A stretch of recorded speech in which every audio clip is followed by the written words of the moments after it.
If I was to describe what we're doing here in the submit function, we're basically taking some sort of input from our GraphQL schema inputs, and then we're putting something into a database. And you could imagine for our get note, we're taking some sort of input and then fetching something from the database. And these things are very common, and it can feel like we're sort of repeating ourselves over and over again. And sometimes we can make bugs, not because these things are hard to do, but because we have to do so much of it. And it can feel just a little bit like manual work. So it would be nice if there was some sort of more declarative way of doing this. And so just to brainstorm a bit, what if I was to think of the most declarative thing possible, it would be something like this, where we would just say, I want to do an action of create, and then this is like a database action. So let's imagine, let's see if this could work. Now I'm going to tell you right away, this is not going to work. But just to kind of take you through the thought process, what I want is to be able to have my schema define something, and for me to say what I want my code to do without having to just, write the code myself. So let's go ahead and see what happens here. So we're going to get some sort of error here because it's going to say, I need a PK defined. That's the way this database works. We need, it's keyed that way. And right now we're only passing in a note. And so this is kind of the nature of API development. We're taking in some kind of input from a front end, but we're also adding or deriving some input on the back end in a way that is secure, that nobody can manipulate. In this case, we want to get the person's email. We want to get that from the JWT. We don't want to rely on that on the front end. And so there's still a little bit of work we need to do on our end.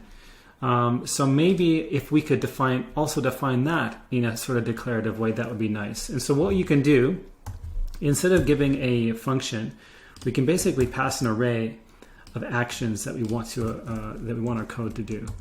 And this is a little bit inspired by AWS step functions, if you're familiar. And so what we want to do is write something to the database, but we want to add a few values on our end first. So for the PK, let's just hard code them for now. I'm going to make a user 1234. SK, I'm going to make a note. Let's do our @ID trick because we already know how to do that.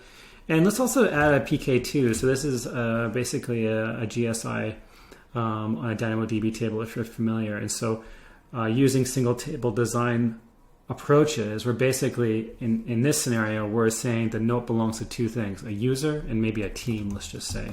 So we can query this single note by user or by team.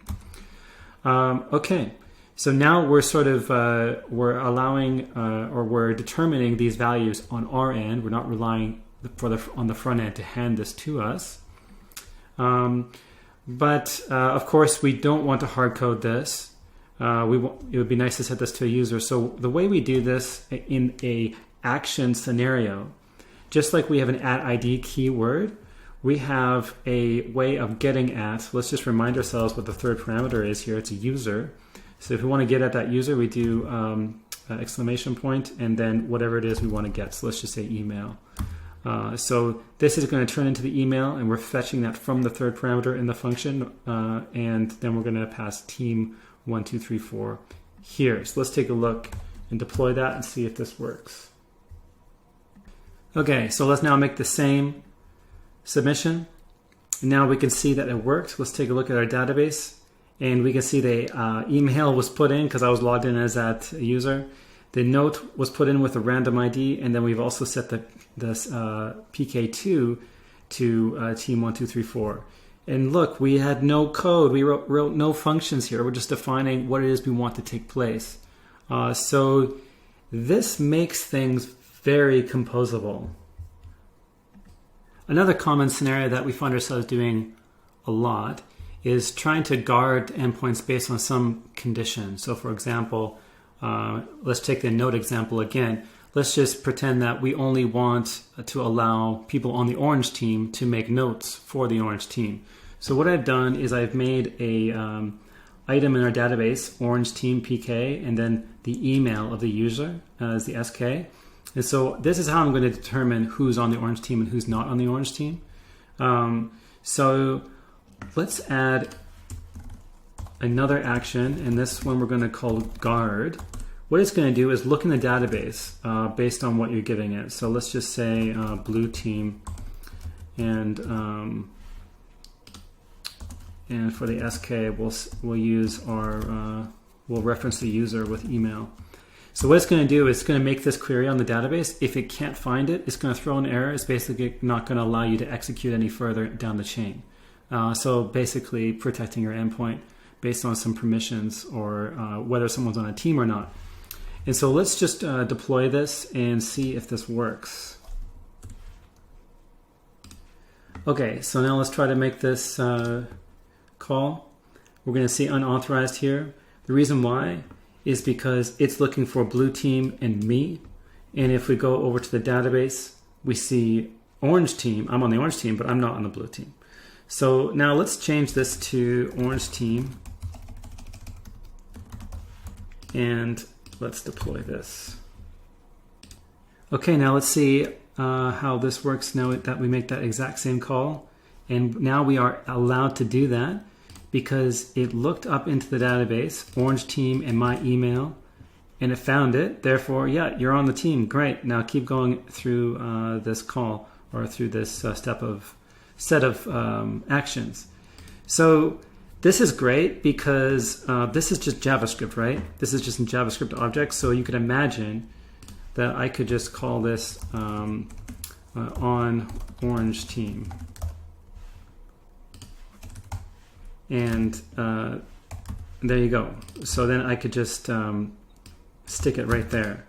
And all the JavaScript moves you know how to do. You know, all of us have our own tricks as to how to organize code, set things to different variables and so on.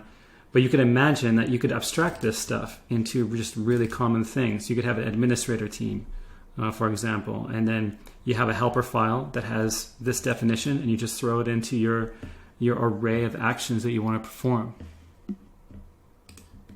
So great, we can do this set of actions, but what if there's some scenario where, you know what, I need to do a little bit of business logic in between?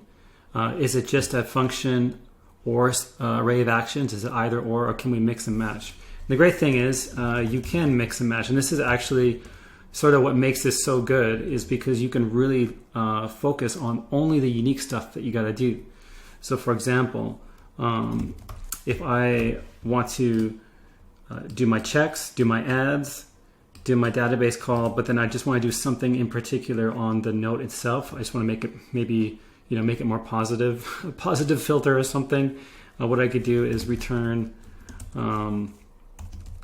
input, and then the note can be input.note plus, let's just make it exclamation point. So that's the one bit of business logic that I wanted to do. Everything else is just sort of undifferentiated heavy lifting. So let's go ahead and deploy that and see how that works. Okay, so let's try out our bit of custom logic here. So I'm going to make this just a little bit different. So we'll make this hello here. And now let's check that out. This is B9. And if we look at B9, we can see that we changed it to an exclamation point. The point of this is you can stick some small bit of business logic in between here. And so it's very easy to mix and match and just focus on what's unique about your code and just take care of some of this really common stuff with actions. So that is a quick look at Rise Actions.